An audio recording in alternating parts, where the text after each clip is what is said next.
If you're a podcast host, listen up, this one's for you. My name is Allie Jackson. I'm the host of Finding Mr. Height, a dating and relationship podcast that I've been doing for 4 years now, sharing my positive and practical approach to dating that's built on my own life experience. And I wanted to share another experience that I've had, my secret behind monetizing my show. It's called Red Circle, and I was just telling my colleague about how much I love their platform. With Red Circle, not only am I getting a seamless hosting experience, but I also love the support I receive in ad sales. It's not just typical ad sales either. It's targeted opportunities based on my show and my life. And the platform is super simple. You just set your preferences and Red Circle matches you with sponsors that align with your show. You can vet every opportunity and their platform gives you great analytics. More recently too, my Red Circle team has brought me opportunities outside of my podcast on social media to really augment the podcast partnerships, bring them full circle. I just can't recommend them enough. If you want to give it a try, go to redcircle.com to get your free trial. That's redcircle.com for a free trial. This podcast is part of the Neverland Network, where faith meets video games, movies, and fun. Find more shows like this at neverlandpodcast.com.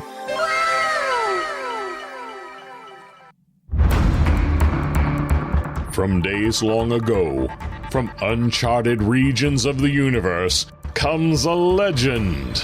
The dream that came through a million years, that lived on through all the tears. It came here, the Fandom Nexus. Fabulous secret powers were revealed to our host as he plugged in his microphone. I have a podcast! Here he is, your Spider-Pan, Jeremy.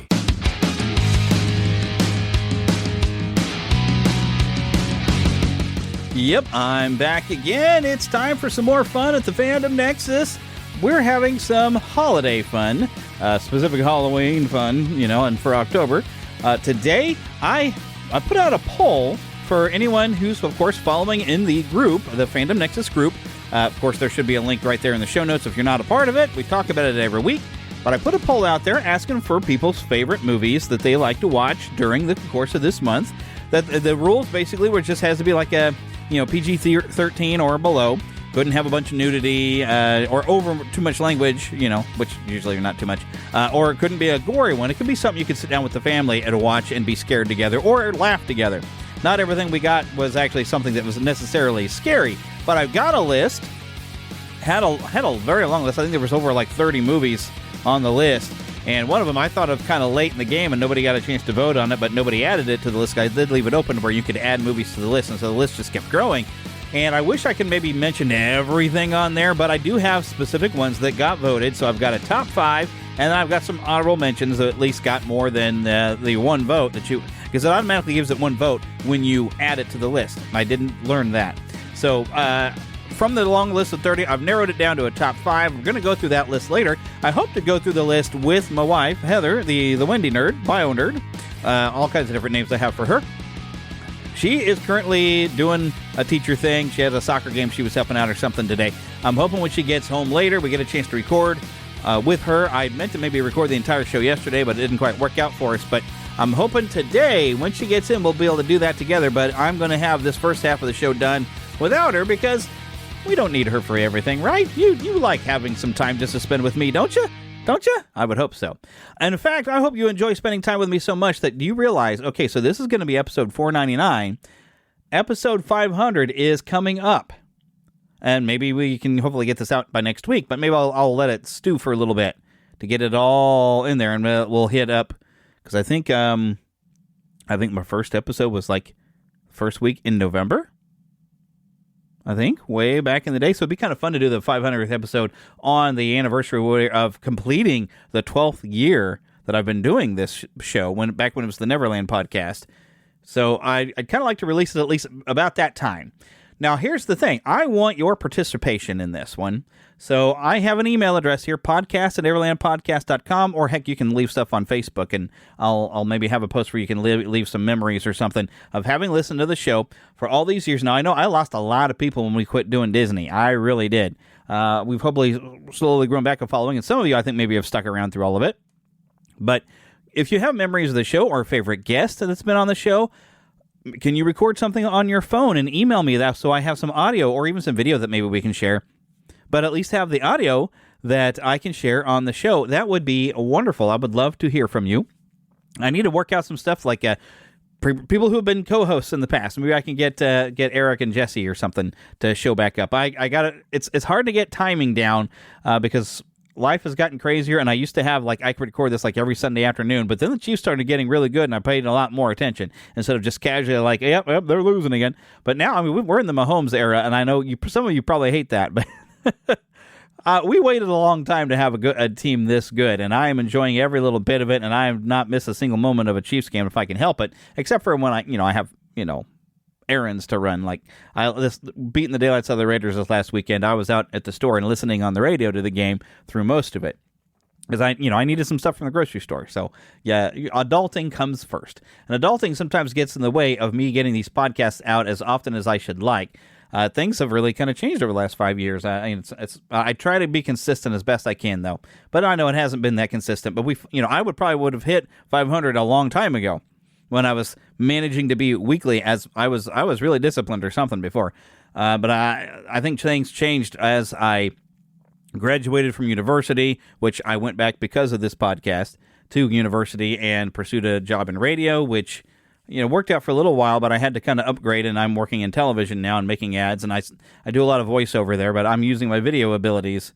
I still miss radio. I really do. I'd love to go back to it sometime, but I think I'm going to be working in television probably for a very, very long time. Probably the rest of my career, because I'm getting older. 50 is just a couple more years away. So in retirement is what, like 55, 60? Although I don't really feel like I'm going to get the opportunity to retire.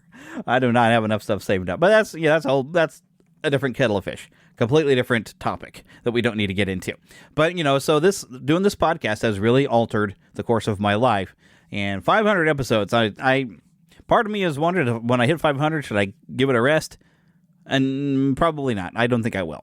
I think we'll keep going. Planet Comic-Con is coming up, actually, in March. I was getting some information on that. I got some emails, and I'm starting to make my preparations for what I would like to do at Planet Comic-Con in Kansas City this year. So I do have some exciting plans that I'm working on. Some stuff similar to what we've done before, but trying to step it up a little bit, and maybe even doing something. We're watching movies with my pastor, and so Philip may be able to join me on something. But I'm going to see how many different kind of panels I can get running, and have lots of fun that I can have with you and to interact with you. If you happen to be in the Kansas City area, if you're coming to Planet Comic-Con, come by. We usually do pack up the room pretty good, and it's fun that way. So I enjoy getting to have the interaction, and I think we gain a lot of new listeners and followers and hopefully become fans of the show because of showing up at Planet Comic-Con. When you get to meet me and you think, wow, he is really a weirdo in person. But hey, hopefully you get to enjoy me vocally, right? I do have this nice soothing voice, right? Sure I do. Gets even better when I take a sip of some hot apple cider. That's good. It's nice to have something warm to drink when you do this, especially after working all day like I have on a weekday. But anyways, let's get things rolling here with what have I been watching? Well, here's what I want to tell you about what I've been watching. This I just started yesterday, and I'd probably be doing it right now. No, I got other things I need to be doing now. But GoBots is on Tubi, at least the first season. Which now I think the first season might, because there was a miniseries that kind of launched it, like a 5-episode miniseries. I don't know if the first season is just the 5 episodes, because like Teenage Mutant Ninja Turtles, the first season is considered that miniseries that launched that show. So I don't know if Challenge of the GoBots, the first season kind of is considered more of that, because Transformers started when a miniseries, but they consider first season a lot more than that. So, but GoBots, Challenge of the GoBots is available for free on Tubi, and I started watching that. I haven't gotten to see it since, I guess it's the 4th grade. No, 2nd grade. 2nd grade. Yeah, 2nd grade is on TV because I remember watching it in a house that we rented for a year while I went 2nd grade, and then we moved into the house that I spent most of my growing up years in, kind of closer up to where I live now. And we're still going to the school. We had to drive down to the old house as we were slowly moving out of it into the house that I went to middle school and everything else in. But yeah, 2nd grade was the year. So that's when the Challenge of the GoBots. We were watching that, and then the original My Little Pony, which, Katie Lee was some voices on that, who has been a previous guest. I need to reach out to her and see if she'd like to send a nice message. I want to see if I can make contact with any guests that will hopefully remember having been on this show, because I've been doing this for 12 years, and not all of the guests that have been on the show are going to remember that they were a part of this. So I don't know who's going to want to send a well wish. But I posted a thing up on my personal Facebook page that maybe some of them will see it and be like, oh, yeah, it's Jeremy. It's that guy. And maybe they'll come along. But anyway, so that's what I've been watching anyway. As to what I've been playing, and I should probably be playing it, like now, but I got to do the podcast. Alan Wake 2, I'm still playing it, and we are live streaming it over at the official Neverland Gaming channel. That's on YouTube.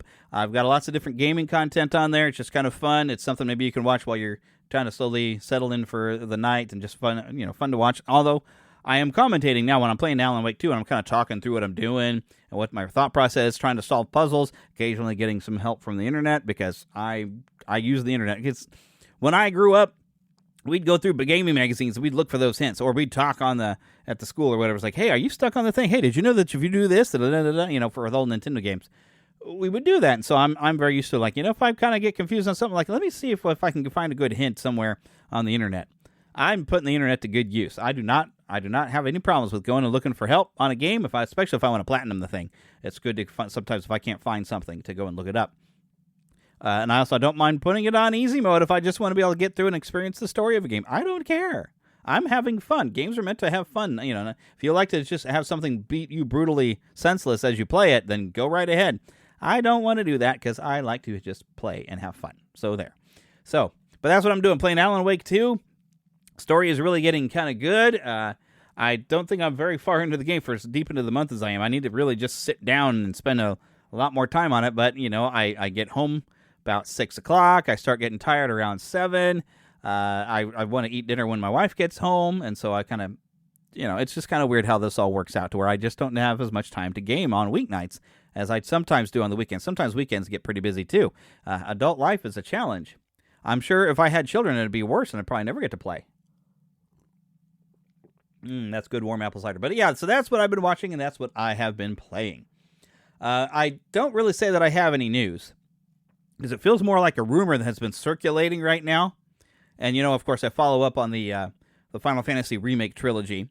But there has been some rumors flying around that there will be indeed a 4th game, kind of just continuing the story, which there was kind of a franchise of games. There's Crisis Core, which already has been re-released as Crisis Core Reunion, or Final Fantasy VII Reunion Crisis Core, and they re-released that one, remastered it and everything, so I've gotten a chance to play that. But there was a Dirge of Cerberus game, which was a Vincent Valentine-focused story, which gave some of his backstory. And maybe that we'll get some sort of version of that later. There's a lot of possibility things that they have said that with the resolution of the 3rd game in this trilogy, they figure they're gonna make everybody happy. The old school fans of the game plus the new fans of the game, everybody should be happy with the result, and they think they can continue the franchise by maybe making a 4th game, and maybe they can. I'd like it if they went further, as long as they can keep Aerith around somehow. That would make me very happy. So more Aerith games, thank you. So yeah, that's all I really have is just some rumors. There was a New York Comic-Con, but I didn't go digging in for any news on it. There was a lot of stuff claiming to have trailers, but I prefer to get a trailer from the actual film company or game company. That way, because people AI and fake stuff all the time. So it's hard to be sure when somebody has something real that we are actually interested in, and they're not lying to us. You know what I mean? All right, so let's talk a little bit about Dubby. If you go to NeverlandPodcast.com, which is the home of the Neverland network of podcasts, you're going to find a big logo for Dubby.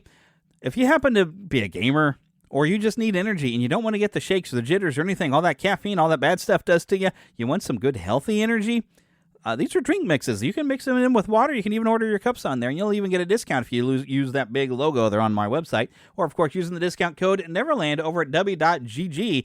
Make you a good order. Get you some good stuff. Lots of different flavors available on there. And you just mix it with water. It gives you vitamins, minerals, all the good stuff that gives you some real healthy, natural energy. That is Dubby. So make sure you go and check it out because, of course, you do help out the show when you do that. Okay, well, the next thing I want to do is I want to get my wife in here, and let's talk about some of these movies here that you all like to sit and watch. He-Man and the Masters of the Universe will be back right after these messages. Are you a fan of Adventures in Odyssey, Lamplighter Theater, or Jonathan Park? Want to join other fans for discussions or behind-the-scenes info about these shows? Or maybe you're looking for more great audio drama to listen to with your family. Do you enjoy hearing exclusive interviews with the cast and crew of your favorite shows? Then Audio Theater Central is the podcast for you. I'm JD Sutter. Since 2010, Audio Theater Central has been exploring the family-friendly audio drama world through news, reviews, and interviews. Join me and a rotating cast of co-hosts each month for another episode featuring the latest updates, in-depth reviews of new releases, and conversations with the actors, writers, directors, sound designers, and composers who create your favorite audio dramas. And maybe we'll introduce you to some great shows you've never heard of before. Find us at audiotheatercentral.com or in your favorite podcast app. That's audiotheatercentral.com. And now back to He-Man and the Masters of the Universe. Okay, so now we are completely ready to go through a top 5 with a few honorable mentions of movies that you suggested. Some of them I think I'll probably added to the list, but these are the ones you all voted on for some of the movies you like to watch here in October. So I am joined now, of course, we brought my wife, the Wendy Nerd, along. Hello. Hi. So this should be hopefully fun. So we're going to share some movies, some memories of the movies and everything with the production notes. But anyways, starting with number 5, because it's a countdown, Casper from 1995, directed by Brad Silberling, produced by Steven Spielberg's Amblin Entertainment, the first film to feature a fully CGI lead character at Casper, and of course interacting with live actors, starring Christina Ricci and Bill Pullman. This introduced younger audiences to a friendly ghost with surprising emotional depth. Visual effects were groundbreaking for the time, balanced humor and sadness, giving Casper a tragic yet hopeful story. And a backstory we'd never had before. I mean, I think you had said you never watched any of the old Casper cartoons? No, I never. I mean, I guess I kind of was aware Casper was a thing and a cartoon, but I never watched any of them. Well, yeah, the basic premise is Casper starts to make a friend with some kid or something, and then an adult comes up and says, ghost, and takes their kid away. That kind of thing. So Casper never gets to keep a friend through an entire episode of his cartoon. Well, they were shorts. So some favorite scenes that were pulled up. Casper, and this is, I think, the crux of everything for a favorite scene. But well, before we get into these, let's share some basic memories. Now, the fun thing for Casper is, I didn't know what a sneak peek really was, but I'd seen it in the paper. There was some movie I was thinking about to go see, but there was going to be a sneak preview of Casper. And I thought, well, that's neat, and so I'll go. And I went, and I thought you'd probably get maybe half an hour of Casper, some sort of little preview of it, and then it was going to show whatever movie was currently shown at that screen over at Metro North Mall. Didn't realize that sneak preview, I got to see it basically a week before it opened. They showed the entire movie. So it wasn't just a half hour; it was the entire movie. I guess they were test screening it, so I got to see it a bit early and loved it. But yeah, some key scenes that's I guess what common people say, and this I think kind of almost the crux of the movie, because there's 2 times he says it, but I guess the main one where he points out is when Casper whispers to her, "Can I keep you?" Yeah, when they see each other, in flesh, and then... No. That's not the whisper. Oh. Well, no, I guess there is a whisper at the end. He says but it's twice. Yeah. Because the first time he whispers is when he's a ghost, and it's kind of sad. It kind of breaks your heart a little bit, because he goes over where she's starting to fall asleep, and he goes, "Can I keep you?" And he kind of gives her a little kiss, and she says, "Oh, close the window, it's cold." Mm-hmm. And he's just like, "Oh." But she remembered that to when he's a human. So, but yeah, I guess if you look at the ending version, it's... But that's the one because the end is kind of emotional. Yeah. Well, that part is too, because you're like, oh, he's cold and dead. And you're kind of rooting for him. It's like, well, what if he does get to come back? Because that's like the plot. If y'all haven't seen it, the plot of it is his father was trying to find a way to bring Casper back to life because he tragically froze to death because he didn't know how to come out of the cold. Because he was a boy, I guess. I don't know. Also, favorite scenes of the chaotic breakfast sequence, which, yeah, okay, that's a lot of fun. A lot of craziness, which is also weird that his uncles even bother eating breakfast, but I guess they're kind of like Slimer, because Slimer is you see him eating and drinking stuff, but everything's just running right out of him. So they just like being obnoxious. They just like being obnoxious. Yeah, but they want to eat all this stuff, but they act like it even matters. Like, no, you're not even digesting. It's just falling right through the bottom, and Casper's having to clean up, and they complain that he's cleaning up the place. This floor used to be healthy enough to eat off of, But yeah, that's definitely a fun one. Of course, I think what's a bit more fun than that is the first encounter with the 3 ghosts, and you have Bill Pullman in there, and they're doing weird faces in the mirror and turning him into Clint Eastwood and everything, and Mel Gibson, and then when he's fighting him with the vacuum cleaner and the plunger. I love that. It's so screwy. It's very cartoonish. Can I add one? Yes. So the one that I like it's kind of towards the end because Bill Pullman's character has been trying to find like signs of the afterlife so he could find his wife, basically again, who passed away. Oh, because she must shows have unfinished business. And she shows up and she's like, I have no unfinished business. You guys loved me enough. And then that always kind of like I get a little teary when that I like that one. I mean, and that's kind of the whole. I mean, we've got all the Casper, kind of things going on, but for his character, that's his resolution at the end of the movie.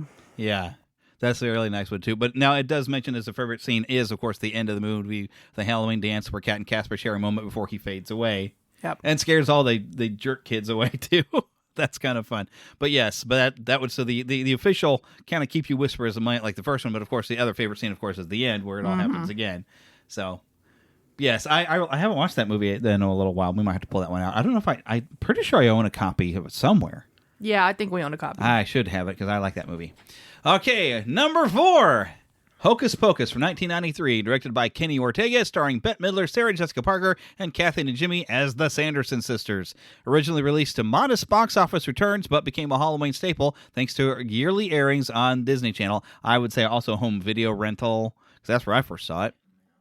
So some of the things that's been a cultural impact is Bette Midler's "I Put a Spell on You," which became a meme-worthy favorite, I guess, to some people. I haven't seen memes of it, but Halloween rewatching made it a cult hit for multiple generations. And then there was a sequel that tried to revive the franchise for Disney Plus, and I've heard a third one, but oh god, I could not even get through that sequel. It was so contrived. It was awful. I don't recommend it. There really shouldn't have been a sequel. They were supposed to have been like kaput. Straight to hell. You're done. Yeah. You've had your chance to resurrect, and now you're completely defeated and destroyed with what they did at the end of the movie. Like the search for more money. Yeah, the search for more money and trying to get people to watch Disney Plus. And unfortunately, the cult of Disney went for it. No. All right, and some people are going to be mad. What do you mean, cult of Disney? Yes, you heard what I said. Believe me, it's like a cult of Disney. I have learned it firsthand. All right, so a few favorite scenes. The witch's introduction after being resurrected. And that's not really one of my favorite ones. How about you? Well, I kind of like... you have the kind of a scene where you see them in the modern day. Like, that's the part that I like. Yeah, these are the sisters. Jump in the street thinking it's a river. And like their interaction, but you get to know them more than just at the beginning. Because at the beginning, they're very, typical witches were going to steal the soul of the child and yada, yada, yada. But as you go along, you kind of get to see the different personalities, especially as they interact with the everyday, stuff. So I agree. They're the little introduction, but it's not much. It's some of the little one-liners that Bette Midler has in there. Yeah. What a lovely morning. Makes me sick. Yes, like she's got some good ones. Yes. Yeah. Yep. And then even when she's doing a little magic on the boy, Miri, I forgot his name. Binks. No, Binks is the cat. But the guy, I might be thinking of the guy. Yeah. Thackeray. No, Thackeray Binks is the cat. Binks. I'm talking the boy. Oh. Where she flips him around. Hello. Oh, okay. I don't know. It's just kind of fun the way she's just having fun, flinging him around the room. But the way she just, hello, as she spins him around. It's like, oh, she's so nasty fun, wicked. But yeah, she's got some great one-liners.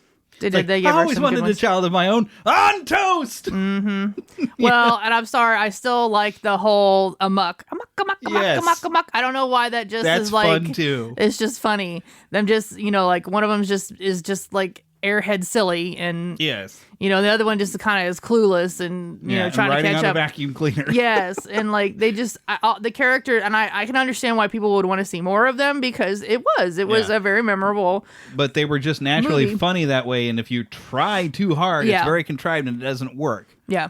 And that's what I could stand to watch of the second one is like, and it was exactly what I was afraid of. It was like they're going to try really hard to like bring back the nostalgia and just repeat themselves and not really. Well, and then you're in danger of doing fan service instead of making a good movie. Well, fan service would have still made it better, but because one of the things listed as a favorite scene is the musical number at the Halloween party, which is "I Put a Spell on You." It's fun. Mm-hmm. It does work out, and then when she puts a spell on all the parents and they all got stuck dancing, was fun. Mm-hmm. And then some other favorite scenes people listed was the heartfelt ending with Binks' spirit reuniting with his sister.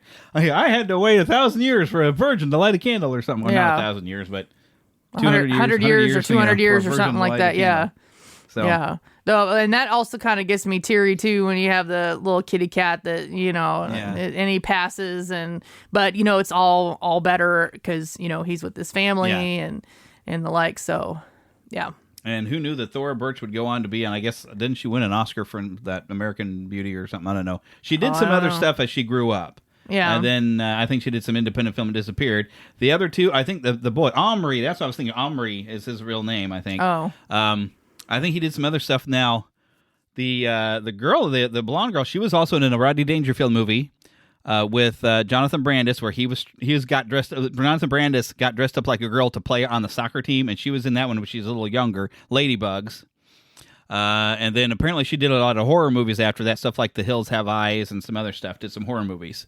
So she was at Planet Comic-Con this last year. I was hoping to be able to go to talk to, it was like her, and I think, because the voice of Thackeray Binks, the cat, was also on Goof Troop, if I remember correctly, and I'm forgetting his name, but he was at Planet Comic-Con, but anytime I came around to their tables, they were gone or running off. Oh, well. So she's aged really well, though. I'm hoping I'm aging that well, but she still looks pretty good for her age, because she's older than me, and I'm pretty darn old.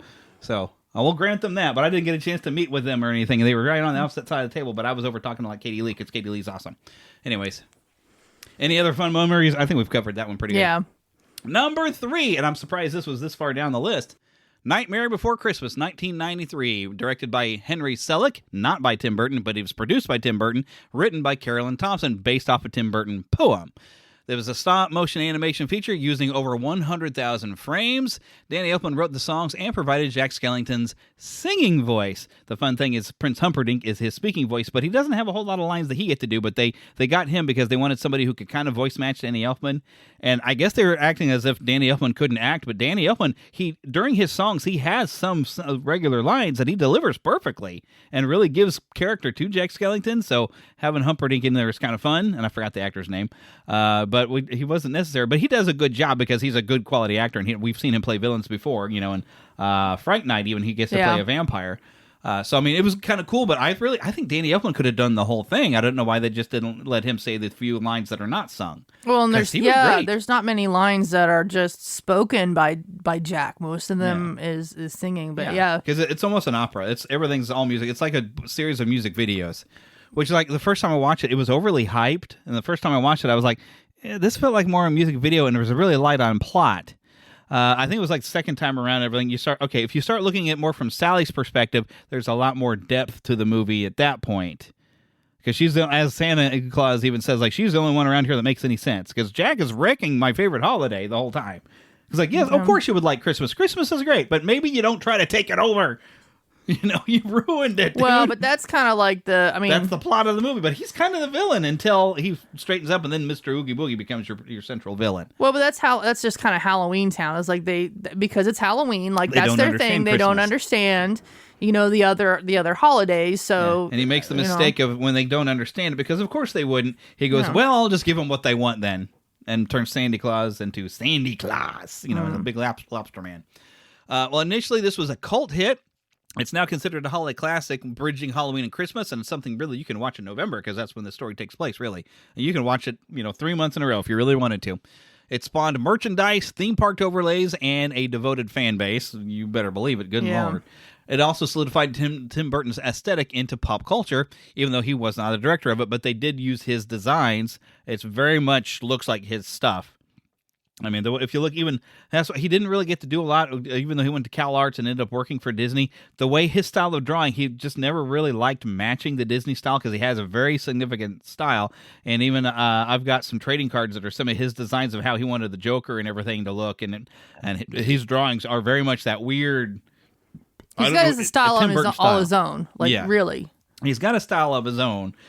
So basically, designing characters off of that, and even the look of the ground and the trees, those kind of lines that he likes to use is very much his style. Some listed favorite scenes is What's This? As he's discovering Christmastown. Yeah, that's fun. Yeah. I like that one because it's like I'm the with that complete one, confusion. And almost, for some reason, when I see it, I'm thinking of it's like a weird version of The Grinch Stole Christmas, except for he's not stealing anything yet. But apparently he did take a few things with him because he brings it back to Halloween Town. But the way he's going in there and he's got the kids in the bed drinking with sugar plums and he's singing about it, I expect him to steal like a long candy cane away from the kids. But there is no big candy cane. But it's, I don't know, it always looks like something that It belongs in does The Grinch. remind you of that. Because he's so out of place. Yeah. And hiding because, like, yeah, if they spotted him in Christmastown, I wonder what would have happened. They would have been like, "What is that?" There would have been a lot of Yeah. Oh, and another one is Sally's song. Yep. Is another favorite one because that's the emotional core of the film, really. So I like Sally better than Jack. So Jack is kind of a fun character, but Sally's much cooler. I like Sally. Which they refer to her as like Sally doll, but to me, I guess she's like a scarecrow brought to life. She's like a little mix between Frankenstein's monster and I guess a rag doll and a scarecrow. All because thrown she's together. stuffed with leaves. Yeah, she's stuffed with leaves like a scarecrow. Yeah. So and stitched together like a Frankenstein monster, but she kind of is dressed like a rag doll. Mm-hmm. So and then of course some other favorite is the climactic return of Christmas joy after Oogie Boogie's defeat, because they're like, is there time enough to fix it? He's like, of course, I'm Santa Claus. Yeah. Well, and then the what's this? But they're at Halloween Town where they get to experience all like the snow and the fun of Christmas. Yeah. It's no hard feelings. Like, here, I'm going to bring Christmas to you because apparently you liked Christmas enough. It's like, I will bring you Christmas and show you how it's supposed to do it. So everybody's like, oh, look, it's snow, and the vampires playing hockey. Yeah. Well, I can't help but think like Santa Claus being Santa Claus, like he understands. Yeah. Why they are attracted to it? That what is it that they really like? That this was kind of a childish attempt to try to Well, he understands at least that Jack really liked it. The rest of them just didn't get it. They're like, oh, cool. So, the way Jack describes it, it's this horrible thing that's like, oh, we love this. Yeah. The thing that I find really weird about it, though, is they talk about, this is our job, but we're not mean. But yet they're giving an award for most blood drained to one of the vampires. It's like, I'm sorry, it'd be pretty mean if they're actually out there draining blood from somebody. All of that, I feel like it's a background joke because who else is going to drain blood? Yeah. And like, what else do they have? Most blood drained at night. And then there's some other things too that they have, but but they're doing horrible monster things when the song just went and said, no, we don't actually do these horrible things. We're just out to scare you and making sure you're having fun being scared. But they're like, oh no, you're actually out. The vampires are actually apparently biting some people. What if it's like your blood drained from your face, like you just turn white and okay, we'll call it that. That way, it doesn't seem like they're as evil as they are supposed to be because they're not supposed to be evil. So this is our job, and we're not mean. Yeah. Number 2, and this is one I haven't watched in a long time, 1991's Addams Family, or The Addams Family, directed by Barry Sonnenfeld, inspired by Charles Addams' classic cartoons, starring Raul Julia as Gomez and Angelica Houston as Morticia. They were perfect. Holy crap. They were perfect, yes. They brought gothic elegance and romantic chemistry that defined the franchise's tone. Set design and makeup earned Oscar nominations because they nailed it. Oh my goodness. Yeah. And I like the old TV show, but this was just kind of put it on steroids. Yeah, and brought what's her name, Christina Ricci, onto the forefront as Wednesday because she brought it instead of being the cute little girl, and I thought she was the younger sister in the old show. She became the older sister and had a completely different personality and more grim. Yeah, to which they've now made a series based off of that idea, but I haven't watched the new series because I should probably check it out, but I don't like the idea that some of the stuff she did in the first season that they were showing in the trailers was like, no, that would get you arrested, and that's further than the Addams Family actually did to anybody else because they, they're weird, but they're not, going to set piranhas in the swimming pool to bite everybody's stuff off. Well, okay, so before the movie came out, there was, and I don't know if you saw it because we didn't have cable, we just had free TV. We would have every once in a while on Halloween, they would show an Addams Family episode at the end of Saturday morning cartoons. Yep. They even had that Halloween special one time. And that may be what it was. I didn't know because I had never seen such a thing. But when I saw it as a kid, I was like, oh, this is really kind of cool. Like, it's kind of, because as a kid, I really loved Halloween. Like, I wanted to do the whole haunted house if I could have, like I kind of tried to change the basement into a haunted house, which didn't work. Didn't really. Well, I mean, I had some ambiance. Like I put, like a fish bubbler in the wash tub so it made gurgling noises, and I had a bunch of little paper bats that I hung up, and invested in some, fake spider webs. Anyway, so like I did what I could as a kid. So I really enjoyed that when it, showed up. But that was all that I had was just just a couple episodes, maybe even the same episode until this came out. And it was different. Like you said, it's not quite like the TV show. But it was good. Like it was just right for just the creepiness and their mischievousness, but not harmful either. Yeah, they were more mischief. They were just kind of weird. They're creepy and they're spooky. But it was kind of funny, at least in the movie, that they had the sibling rivalry is like finding new ways to try to kill each other for the kids. See, and that kind of worked. But when that gets outside of the house and they start trying to kill someone, then it's like, wait a minute, now you can get yourself arrested. Yeah. Because you're out in public and everybody's going to see you try to kill it. And I appreciated like this one and also Addams Family Values that even when you get them out and to do stuff, they cause some chaos, but no one really got necessarily hurt. Yeah. Although you get implied that they were going to set somebody on fire in the second movie. But, there's kind of a difference than, to where there's this playful stuff, but not really evil because they don't, they don't realize they're monstrous. They're just, this is just the way we are. And so that's part of what made Addams Family fun is when they had all the relatives coming in to greet. And even Christopher Lloyd was great as for Uncle Fester. I loved him as Uncle Fester. Yeah. So, yep. Has he ever played anything that was like not awesome? Yeah, I don't think there is. I think everything he does it's a little different when you see him in the Cuckoo's Nest. One Flew Over the Cuckoo's Nest. I haven't seen that. He's a very different character. He's a really kind of a jerk person in the asylum. So it's really different. But you needed somebody who could play someone who is kind of mentally unstable for that, and he's good at that. But he's still always going to be my favorite thing is Doc Brown. Yeah. Because he's just kind of zany, but I love him as Uncle Fester. Yep. We already kind of gone through the cultural impact of that. Just a couple of favorite scenes where it was listed as Wednesday's deadpan responses to normal children at play. It's been a while since I watched it. I don't remember that scene. And then, the Gomez and Morticia ballroom dance, the romantic, spooky, and hilarious. And the babushka. Mamushka. That whole thing is just great. Yeah. Him and Fester. But him and, Gomez and Morticia are just always, that's French. Yes, that's always cute. Well, and I like the battle at the end of the movie where they're in the library and every book they open does something. Yes. I like that. That's fun.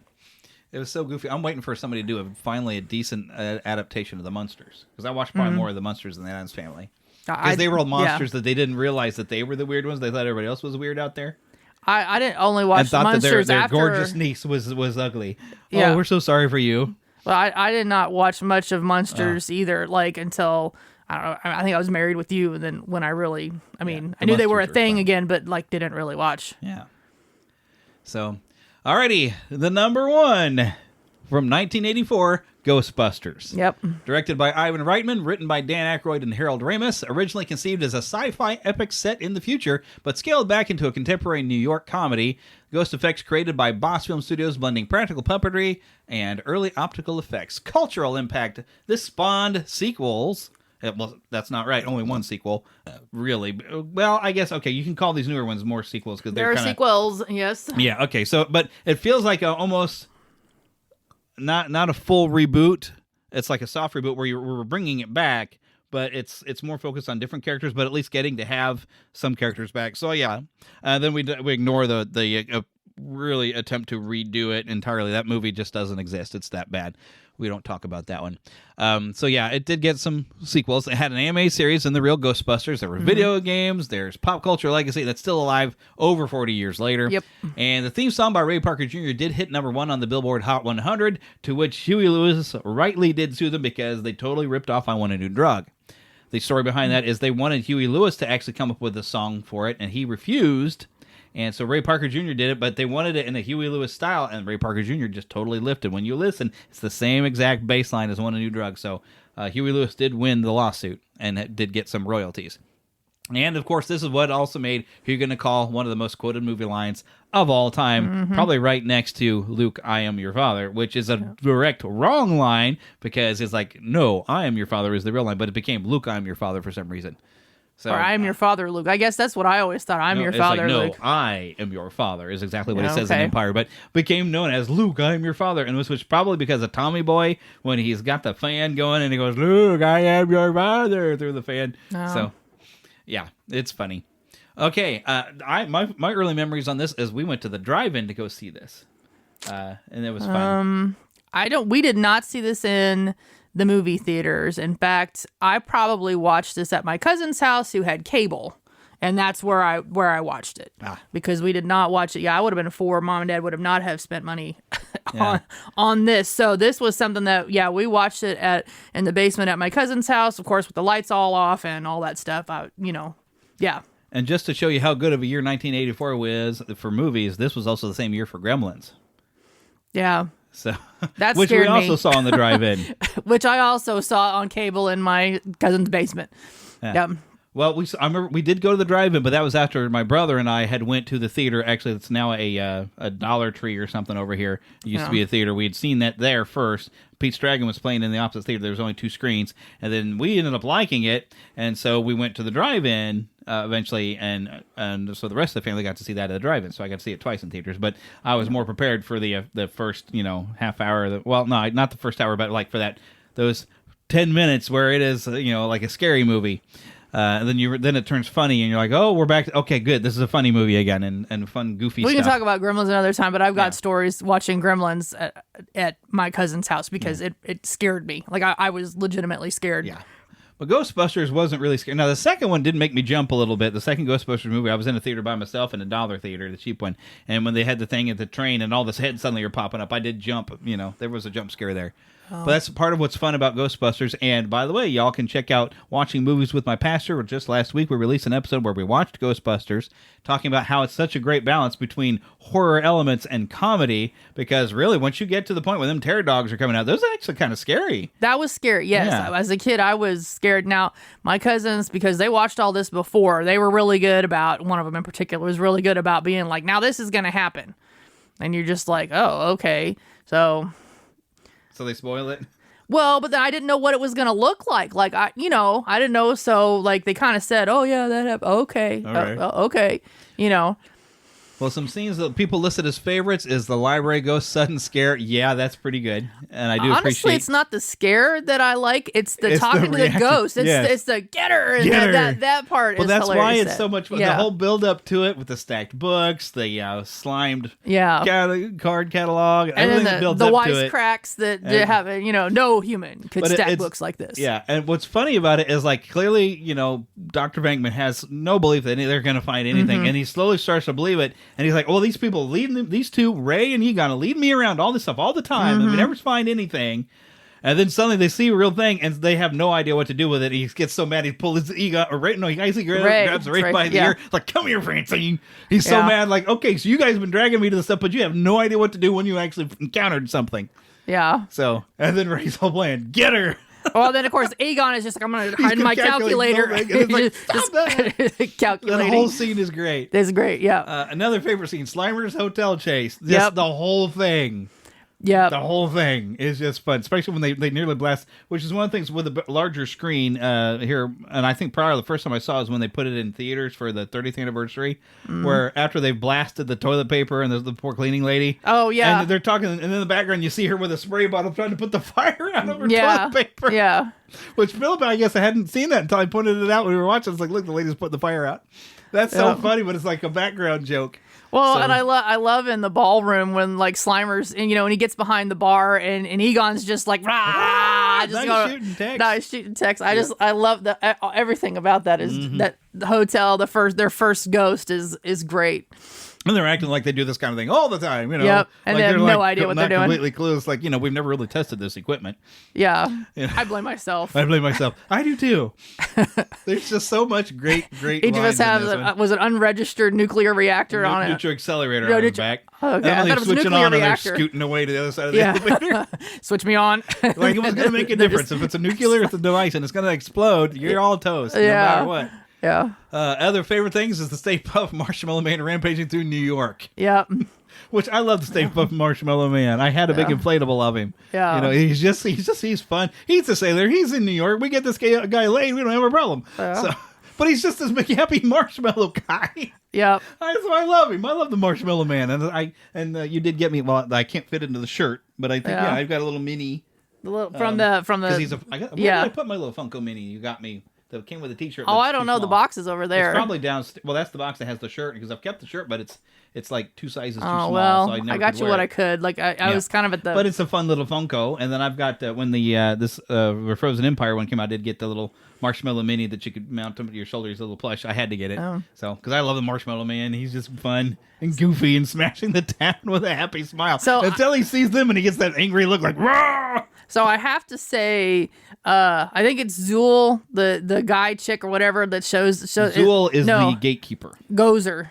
Gozer is the baddie. Okay, Gozer's the one that becomes the Stay Puft Marshmallow Man because they chose the form of the Destructor. So whoever the chick is that's Gozer. When Gozer first comes out, chooses that, goes for that form. But when it's time to destroy the world, it's like, okay, you get to choose the form. So anyway, that is the most, I think, screaming 80s. The haircut. That everything about it, from like the bubble body covering thing to the heels to the flat top, the hair, just everything just screams 80s, and I love it. Like, I mean, and they did a really good job of keeping whoever it was and however they dressed this person up to be very androgynous. Like it could be anything. Well, but she was like some sort of model from Europe, so she just had kind of a butch haircut that they gave her. Like I said, some of it's what they put on her and hairstyling and stuff like that. But I feel like they, I don't know, to me anyway, my view of it made it look like, okay, is it a girl? Is it a boy? Like, I can't really tell, but that was the point, because this is a god, this is a deity, this is not supposed to be something you can put your finger on. Lowercase g Babylonian thing. Yeah, Babylonian, yeah. And when someone asks you if you're a god, you say yes. I don't think I could do that. I think I would be very honest and be like, no. I'm the farthest thing from that. Well, if I'm talking to some fake deity thing, I might do it. Like, yes, I am. Now go away. It's like, I'm not him, but I represent him. Don't mess. I have God in me, so don't mess. Few honorable mentions, and I'm sorry, Ernest Scared Stupid didn't even make the list. But honorable mentions: House on Haunted Hill from 1959. Vincent Price it's listed as his campy best. I haven't watched that this year, but it's not very campy.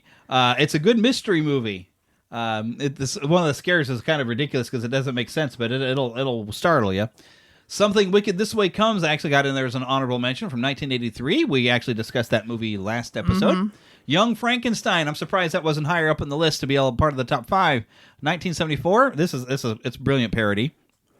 And, of course, The Adventures of Ichabod and Mr. Toad, specifically for the segment of The Legends of Sleepy Hollow. Yeah. They were all just under the thing to making the top 5. They were all tied for, like, number 6.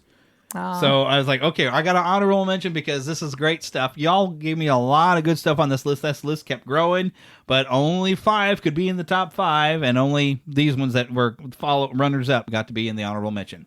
So if your movie didn't get mentioned, send us an email, podcast@neverlandpodcast.com. Let me know what movie was your favorite one that didn't quite make the list of Ernest the top Scared 5. Stupid. Well, yes, we know. Well, is that your favorite Halloween movie, honestly? That I have to watch it every year. If the thing was like, which one you have to watch every year, I have to watch Ernest Scared Stupid every year. Okay, because it's not Ernest's best. It's still kind of fun. I've still got a few things I'm like, but it does have. I still say the best joke in that movie is he never knew when to quit. I know. We just got done watching it. That is the best. I like it for more than just that. Eartha Kitt is amazing. Yeah, of course. Eartha Kitt is next to Ernest is like the best thing. Yeah, about those two were great. It's really great in there. I've got to find my notes so I remember who all to. There we go. Who all need us to thank for everything? All right, because I do want to. Of course, I guess I haven't spoken about Podgagement. Podgagement, you find that at neverlandpodcast.com, home of the Neverland Network of podcasts. Podgagement, that is Daniel J. Lewis's fantastic company. If you haven't had a podcast, you want to get your review. He's got so many things he's expanded on, and he's even expanded into a different company of doing transcripts and chapters on your podcast. He's got it all. Just go to podcast or go to podgagement.com through the link there on my website, and then I get a little kickback, and I appreciate that. We do want to thank Karen Kennedy, Ricky Pope of Christian Nerds Unite, and Darren Will Height, the Will Height and Wall Show, for helping me out with the introduction. Do not forget you can email us, like I said, podcast@neverlandpodcast.com. Don't forget to find us on X or Twitter at NeverlandPcast. We're also on Facebook as the Fandom Nexus. You can find a page to like, but if you want to join the group, you have to go under Groups of Neverland Podcast, and I do have links there in the show notes.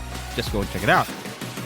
Of course, you can donate to Patreon, patreon.com/NeverlandPodcast. No copyright infringement is intended, and copyright is held by the respective owners. Content is shared for review and commentary purposes under fair use license. And now, get lost. And the adventure. Adventure. I'm sorry, I didn't cue you.